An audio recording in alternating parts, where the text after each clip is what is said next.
Hello, everyone. It is me again. I told you that the new numbers would come out at 2 o'clock, and they have come out, and it is really something else. The Fed unleashes another big rate hike in bid to curb inflation. Now, baby, they just raised the rates uh last month before last. Okay. So today they was like, nah, we're gonna raise it again. As you see, this is fresh in. It just came in on the wire 12 minutes ago. And here we are. The Federal Reserve on Wednesday raised its benchmark interest rates by a hefty 3/4 of a point for the second straight time in the most aggressive drive in 3 decades to tame inflation.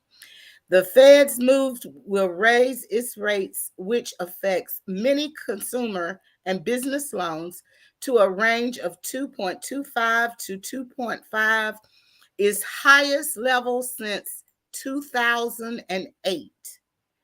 The central bank's decision follows a jump in inflation to 9.1%, the largest rate in 41 years, and reflects its strenuous efforts to slow price gains across the economy. By raising the rates on borrowers, the Fed makes it costlier to take out a mortgage or an auto or business loan. Consumers and businesses then presumably borrow and spend less, cooling the economy and slowing inflation. Now, this is the chart of the inflation, the Fed's hike of key interest rate. For the second straight month, like I said, they just raised the rates last month. The Federal Reserve raised the benchmark federal funds rates by 3/4 of a percent point in a bid to tame inflation. Now they're using the word inflation. We are in a recession. I don't care what Joe Biden, Sean, the press secretary, or whatever, how they try to redefine the word recession. We are in a recession. If we weren't in a recession, then we would not, repeat, would not be having interest rates raised at this rate. And if you look at the chart, the Great Recession back in 2008, and we remember that well for those that were in the market and trying to, you keeping your homes and, just a whole lot of stuff going on in 2008. That was the Great Recession. Now, we are skip over here to 2022. We do not believe this right here. Okay. But we believe this, and we believe it's more. Okay. Because this is when coronavirus was declared here. And anyway, the Fed's tightened credit even while the economy has begun to slow, thereby heightening the risk that its rate hikes will cause a recession later this year or next year. I don't care what nobody say. When you spend more money feeding yourself than anything else, just about as your mortgage, and that's what a lot of people doing, working 2 and 3 jobs so they can feed themselves, feed their family, pay their mortgage, and that's the majority of the people. And so we are in a recession. Trust and believe. They don't want to use the R word, recession, because it's midterm elections. But and I know, and as I have been telling you all for months, we are in a recession. All right. The surge in inflation and fear of a recession have eroded customer confidence and stirred public anxiety about the economy, which is sending frustratingly mixed signals. No, wait a minute. It's not our confidence. It's people just trying to eat. Okay. The prices of food, everything. We did a video regarding how inflation has crept up and how much it has. I'm going to.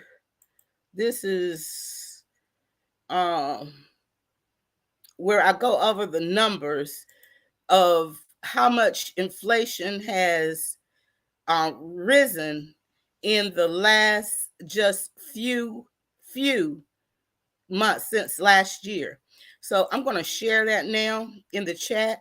If you want to go back, I did this a couple of days ago, but we have a recession on, and these are the rates that it's going by here. So anyway, with the November midterm elections nearing, Americans' discontent has diminished Joe Biden's public approval ratings and increased the likelihood that the Democrats will lose control of the House and the Senate. Very well, should. They should. Why?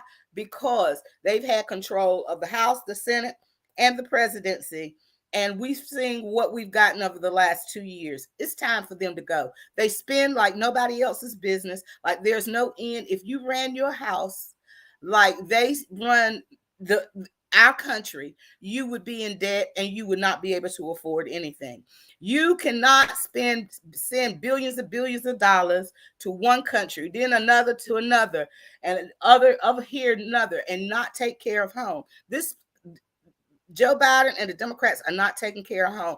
Again, I am an independent. I stand in the middle of the road. I vote for whoever works in my best interest, as well as what you should do. And if you are working more than one job, if you can't afford to feed your family, if your bills have gone up, which they have, your gas prices, because you take whatever extra income you have to put in the gas tank so you can get to work, so you can get a job, keep your job. So then now it's time to put them out. Just, it's time for them to go. But anyway, let me get back to this. The Fed's move to sharply tighten credit have torpedoed the housing market, which is especially sensitive to the interest rates. The average rate of 30-year fixed mortgage has roughly doubled in the past year to 5.5%, and home sales have tumbled.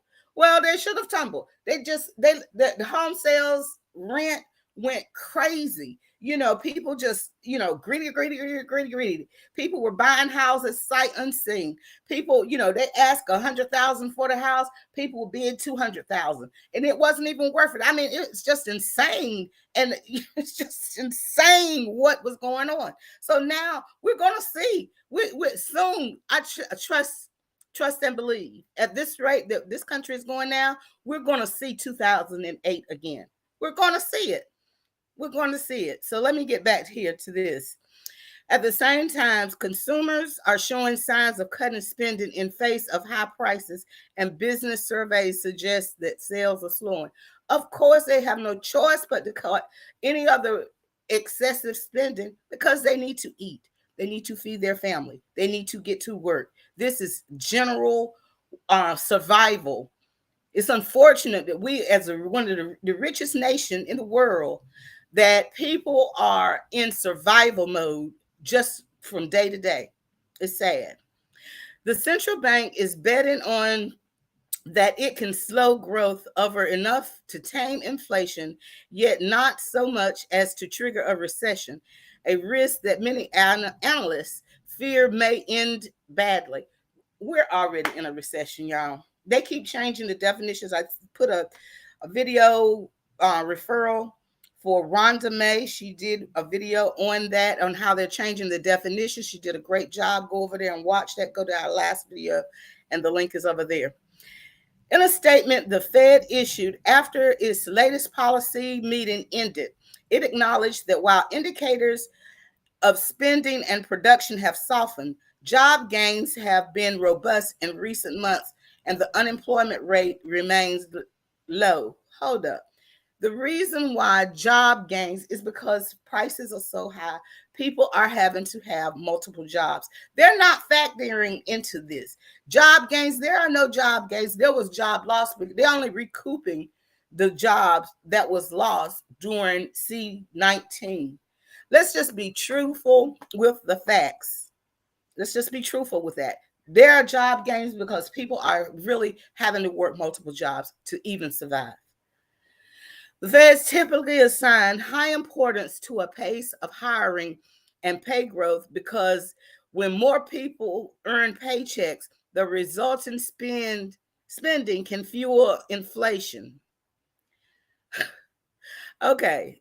The Fed is not the Fed is not ready yet to concede the weaker growth is the reason to slow the pace of tightening.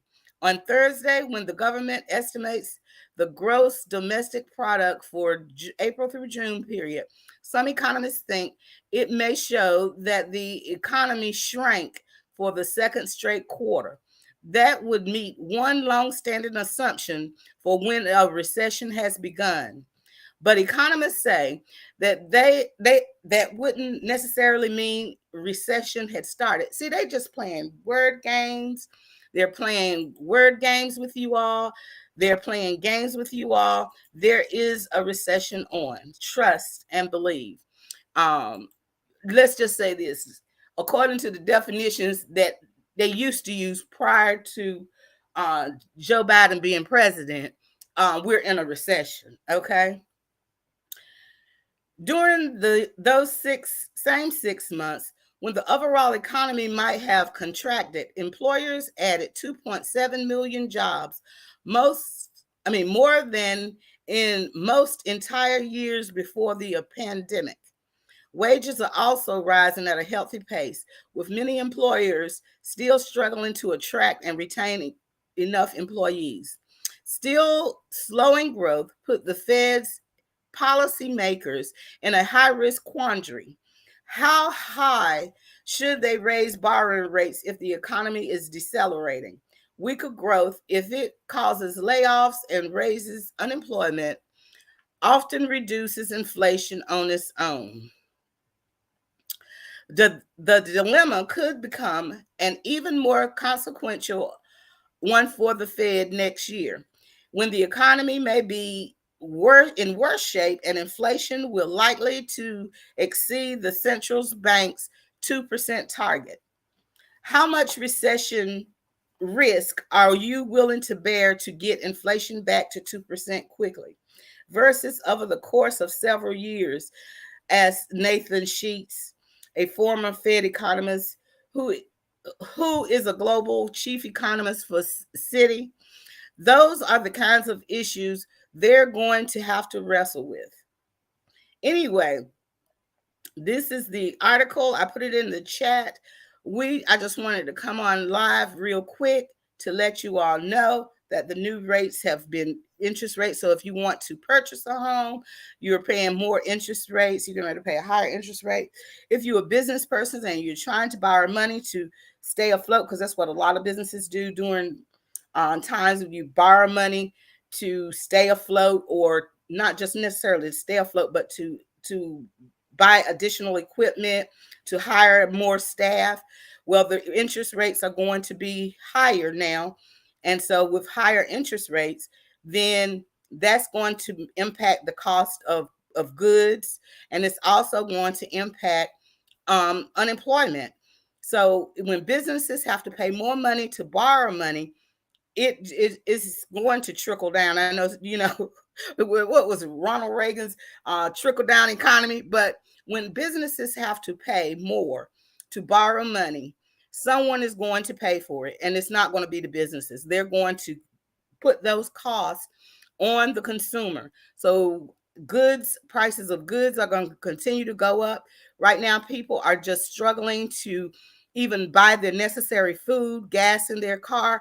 They're touting, 50 cents. The gas has decreased 50 cents. But the couple of days before, he was touting that the prices of gas decreased 50 cents. He was saying it was Putin's fault for we just cannot believe this and what is being told to us.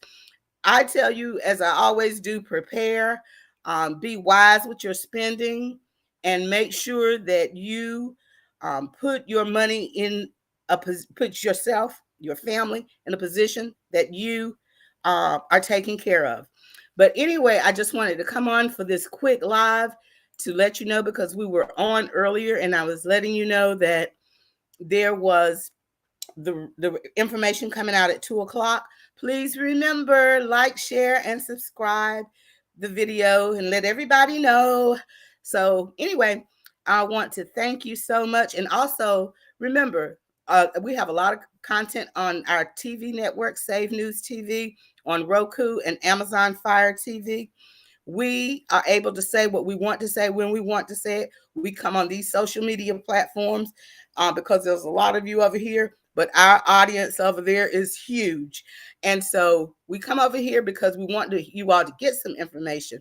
But of course, if you have Amazon Fire TV or you have Roku TV, do make sure you go to Save News TV on Roku and Amazon Fire TV. So I'm going to put this up here so it'll come up in the chat. But we're blessed that we're able to say what we want to say, and we have some great content over there. We have content not just news. We have talk shows, we have comedy, we have music, we have ministries. So we have a lot of information over there. So make sure you tune into that. And also make sure you listen to savenewsradio.com and listen to some great music. So anyway, I really appreciate you all tuning in. If something else breaks off that's important like this, I will definitely be back. But if not, tune in tonight at 7 o'clock with Apostle Christopher Bell, and he will be giving a message on tonight at 7.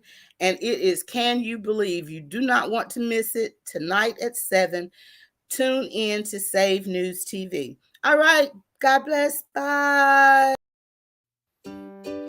Getting bored? Want to enjoy some relaxing music? Do you need to get updated with all the latest news, but don't have enough time to watch TV for hours? Or do you need to get your praise and worship on? We have your solution to your problem. SaveNewsRadio.com got everything you need. Listen to SaveNewsRadio.com, filled with praise and worship 24/7, everywhere, in your home, laptop, or tablet, on your phone, in your car, and on Alexa. Install the Save News Radio skill on Alexa, and then just say, Alexa, launch Save News Radio. The beautiful, uplifting sounds of praise and worship music, ministries, news, and more. SaveNewsRadio.com, created to glorify God and edify the body of Christ.